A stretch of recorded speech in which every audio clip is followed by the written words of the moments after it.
Salut, bah moi c'est Quentin. Et moi, c'est Alex. On ouvre la chaîne Les Colocs. Les Colocs, qu'est-ce que c'est? C'est une chaîne pour parler de cinéma, de jeux vidéo et d'art en général, Entre potes. entre potes. L'idée, c'est de parler de manière décomplexée de sujets qui nous passionnent. Là, c'est notre toute première vidéo. L'idée, donc, on va appeler ça le cas critique. Le cas critique, c'est-à-dire, on va critiquer un film Qui est sorti depuis plus ou moins longtemps. Pas forcément, on va pas forcément critiquer les films qui viennent de sortir, les gros blockbusters, etc. Non, on va critiquer des films qui nous font plaisir, qu'on a pris plaisir, ou qui ont créé une émotion quand on les a regardés, et on va vous en parler. Donc des films qui ont suscité des émotions ou pas, justement. L'idée, c'est qu'il y ait une sorte de débat. On débute cette première vidéo avec le film Suicide Squad. Donc c'est parti. C'est parti. Je te laisse annoncer la première vidéo. Première vidéo, c'est parti.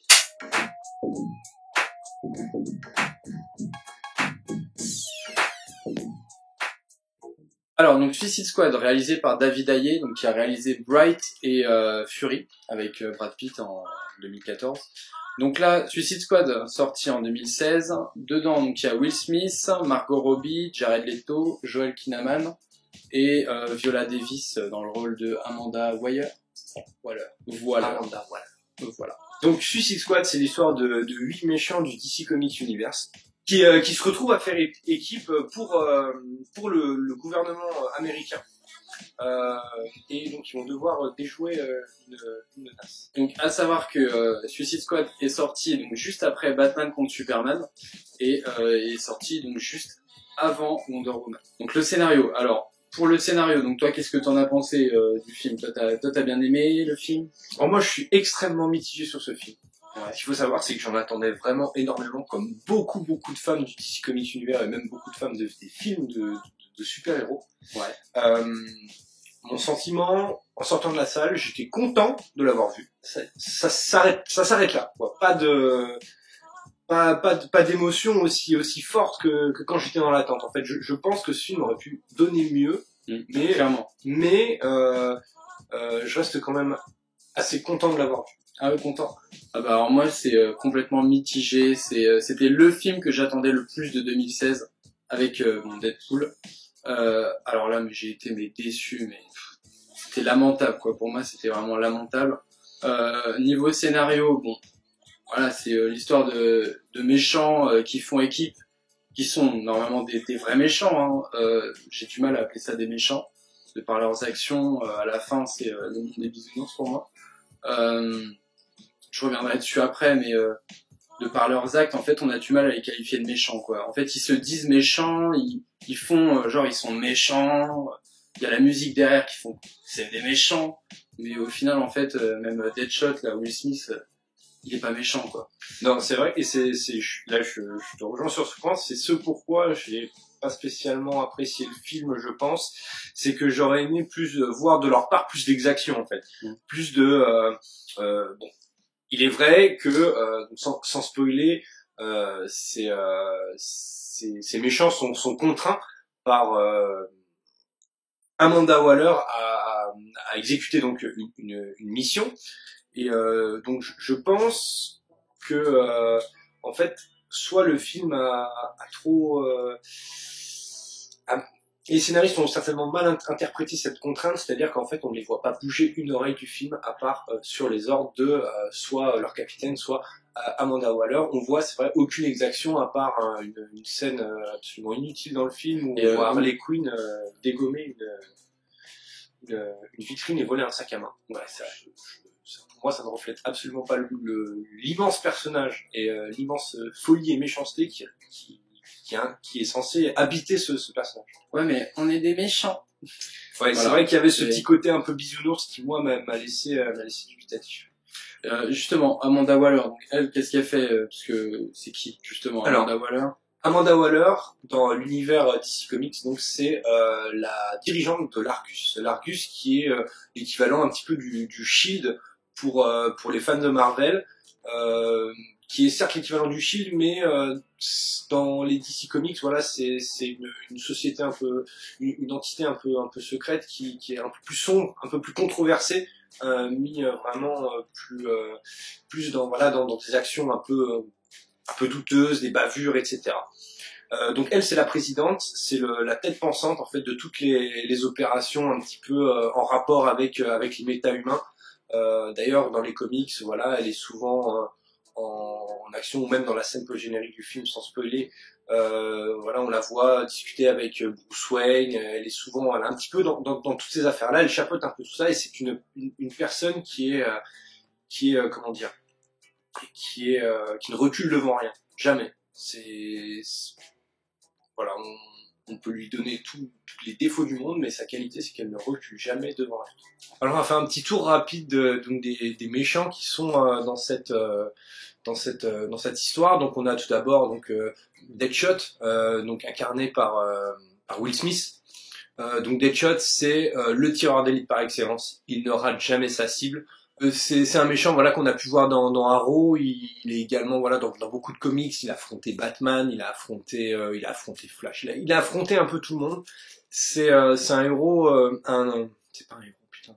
C'est un méchant assez emblématique. En fait, j'ai du mal à cause de ce film à en parler et à dire putain, ce mec-là, en fait, c'est le méchant des DC Comics. Non, pour moi, c'est un héros, en fait. Justement, c'est tout le problème du film. C'est le problème du film. C'est que c'est une bande de méchants, comme dirait Harley Quinn, et au final, bah, voilà, on n'arrive plus à distinguer si c'est des méchants, si c'est des gentils. Exactement. On pourrait même revenir sur Diablo, qui nous est présenté comme un tueur, un crameur sanguinaire, qui au final sauve son équipe, sa famille, sa deuxième famille. Ça fait une journée qu'ils se connaissent. Exactement. Ouais. Ça fait une journée et vous êtes ma deuxième famille. Exactement. C'est limite, c'est comme voilà. Vin Diesel, quoi. C'est un Toretto. Exactement. On boit une Corona. C'est exactement la même chose pour Harley Quinn. Et qui au final, voilà, quand elle les retrouve, oh vous m'avez manqué. Enfin, c'est Harley Quinn. C'est une tueuse psychopathe cinglée. Ouais. J'ai du mal avec ça. Et au-delà de ça, c'est vrai que ce qui est bien, c'est que là, au final, on a parlé des trois personnages, je pense, les plus charismatiques, les trois méchants les plus charismatiques. On en parlera, je pense. Hein. Le Joker, on en parle après. Après. Mais au niveau de la Suicide Squad, après, vous avez les autres personnages qui sont au final relayés c'est des seconds rôles, voilà, ils sont au second plan. Inexistants. Mais ce qui est bien, c'est qu'au final, on conserve un peu leur âme de méchant, quoi, parce qu'ils ont pas de répliques bidons comme ça. Ils ont des actions un peu bidons, c'est vrai. En fait, il y a rien qui les désacralise, parce qu'en fait, comme ils font rien ou qu'ils disent rien, mis à part le coup du R&B. Ouais, mais le R&B, ouais, chaîne de rap. Ça, c'est Killer Croc à la toute fin. Alors, Killer Croc, en fait, c'est quoi? C'est un gars streetwear en mode absolument, la cité, ils ont absolument pas respecté capuche. Ils ont absolument pas respecté l'âme du personnage dans les DC Comics. Killer Croc, normalement, c'est une montagne de muscles avec une tête de croco qui vous arrache la tête en 2 secondes. Alors que là, c'est un gars tout queuse. Alors que là, c'est un gars j'ai plus de muscles que lui, quoi. Non, mais voilà, c'est-à-dire qu'on aurait mis un masque de croco à n'importe quel pélo, ça aurait marché. Et un petit sweat. Et un petit sweat à capuche. Ah ouais, mais le sweat à capuche, c'est ce qui fait le personnage de Killer Croc. Le Magnifique. sweat à capuche, la petite veste en cuir, là, Killer Croc. La chaîne MTV. La chaîne MTV, et c'est bon. On va parler du Joker, peut-être. Alors, le Joker, c'était que peut-on en dire? Le point marketing qui faisait que, en gros, ce film allait être intéressant. Voilà, Jared Leto, nouveau Joker après Heath Ledger. Et c'est ce pourquoi j'avais une hype de malade pour ce film. Au-delà du reste, voilà, il y avait la petite cerise sur le gâteau, un nouveau Joker introduit pour durer dans le DC Universe. Sachant qu'en plus c'est Jared Leto, donc Jared Leto, requin. Ouais, voilà. Mr. Nobody. Enfin, voilà, on sait qu'il est très doué. Il est très doué. Il s'est proposé de très belles choses, n'est-ce pas, Arsène? Et là, au final, Jared Leto, c'est voilà, le rire qu'il a travaillé pendant des années, des mois, des années. Et voilà, c'est ce qu'il délivre. En fait, c'est un Joker. Bah, je sais pas ce que t'en as pensé, mais moi, le Joker, c'est un ratage, une pâle copie. Et ce qui est dommage, parce que en fait, le skin du personnage aurait pu changer. On aurait pu apporter quelque chose d'assez intéressant. Je sais que beaucoup sont encore attachés au Joker de Heath Ledger. avec un style très classique, costard, cravate, voilà, le costard violet, les cheveux. Là, on avait un côté un peu plus gangster, un peu plus street, qui a été repris ou qui a été inspiré de certains, de certaines adaptations des comics, etc., qui auraient pu être intéressants. Un Joker je sais pas, un peu plus bourrin, peut-être. Ouais. Ça n'a pas pris. Pour moi, ça n'a pas pris. Et je pense que pour beaucoup d'entre vous, ça n'a pas pris non plus. Nous dire en commentaire ce que vous en pensez. Là, en fait, pour moi, là, le Joker, c'est un Joker bling bling. C'est, on dirait un Mac avec ses petites prostituées. Il est en boîte de nuit, les bouteilles de champagne, les bagues en or. Il manque plus que les dents et les chaînettes et voilà, il fait un clip de R&B à la fin, quoi. Et on a du mal à imaginer ce Joker face à un Batman, en fait. Clairement.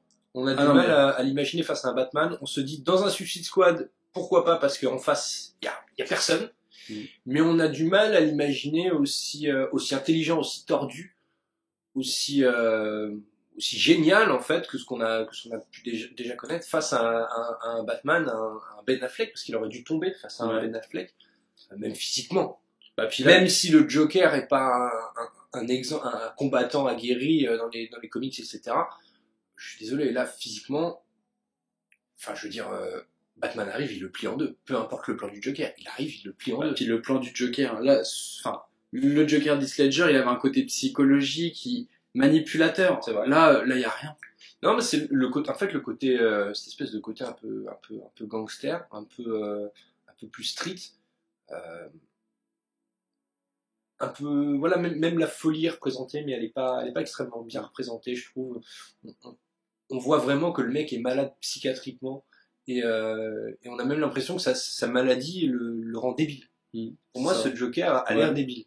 Quand on voyait le Joker de Heath Ledger, forcément c'est la référence, le Joker de Heath Ledger, pour moi en tout cas. Avec Phil Nicholson. Mais moi, c'est pour notre génération. Pour notre génération, voilà, c'est le Joker de Heath Ledger. On avait un mec en face qui était fou, c'était un malade. Le seul problème, c'est que il était beaucoup plus intelligent que la moyenne. Là, je ne retrouve pas ça dans le Joker. Et c'est ce qui fait l'âme du Joker. C'est son intelligence, son super pouvoir au Joker. Ouais. C'est son intelligence, c'est son cerveau. Bon, voilà, pour le Joker. Donc ouais, on a parlé du Joker, mais on n'a même pas parlé d'Enchantress. Alors que c'est elle la vraie méchante du film. Qui à la base est teasée comme faisant partie de la Suicide Squad. Ce qui est assez étonnant. D'ailleurs. Et ce qui m'a un peu retourné aussi quand j'ai été voir le film, je me suis dit tiens, finalement on n'est pas face à un autre membre de l'équipe, mais on est face à l'ennemi. Donc Enchantress qui est incarnée par Cara Delevingne.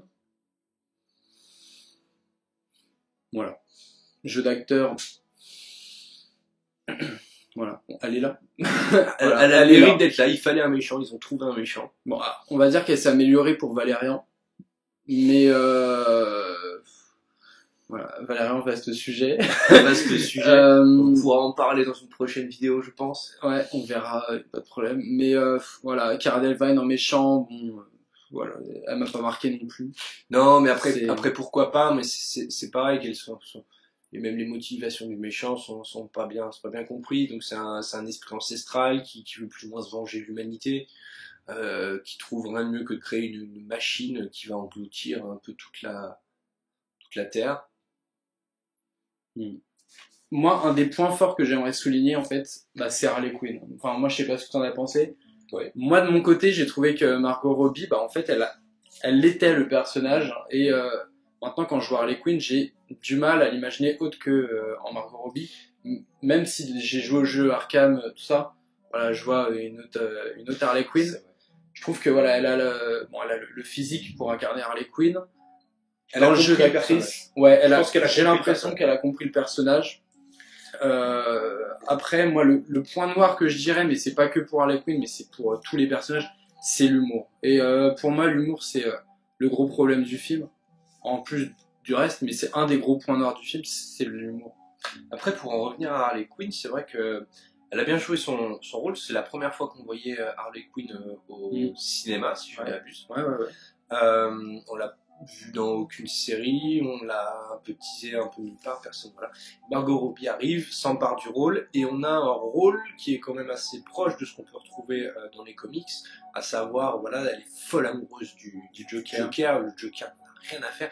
Même là, je trouve que c'est assez mal foutu au niveau de l'histoire. C'est que je suis pas un grand expert des DC Comics, des œuvres, des comics DC, mais j'ai du mal à m'imaginer le Joker aller sauver Harley Quinn.